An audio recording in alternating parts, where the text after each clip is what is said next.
cette crise économique, elle est très particulière, parce que ce n'est pas une crise économique endogène, c'est une crise sanitaire.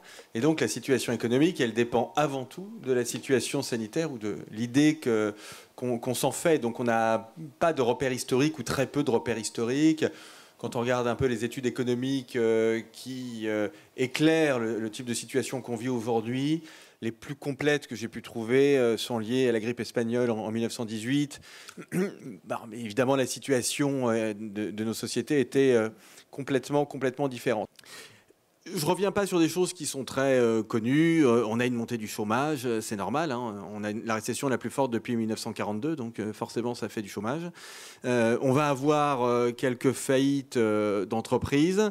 Tout le défi de la politique économique en ce moment, et c'est pas facile à faire concrètement, hein, c'est très clair du point de vue théorique, mais je peux vous dire que concrètement c'est très difficile. Tout le défi de la politique économique, c'est de protéger les entreprises qui allaient bien avant la crise et de se dire les autres de toute façon elles devaient disparaître et ce que je vais dire est terrible, mais le processus de faillite des entreprises il est absolument nécessaire dans une économie de marché parce qu'il permet de réallouer les facteurs de production.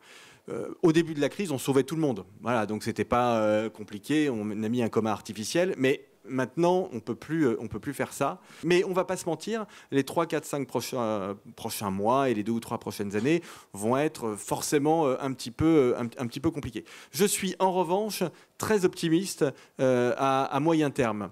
Parce que j'aime beaucoup l'histoire économique et toutes les grandes phases de drame, et ce que nous avons traversé est un drame, extrêmement grave, hein, mais toutes les phases de drame sont suivies par des véritables phases de renaissance économique pour des raisons qui ont été très bien montrées par un grand économiste autrichien que je cite souvent, qui s'appelait Schumpeter, qui expliquait que quand on était dans une situation économique extrêmement grave, il n'y avait qu'une seule chose qui pouvait marcher, que les entreprises pouvaient faire, c'était l'innovation, ce qui aboutissait à une régénération de l'économie. Et si cette innovation, elle est bien canalisée par des incitations publiques, typiquement dans le développement durable, mais ça veut dire que vraiment, on se retrouve finalement avec une économie et un état de la société qui est bien meilleur après le drame qu'avant, finalement, ce qui peut sembler paradoxal.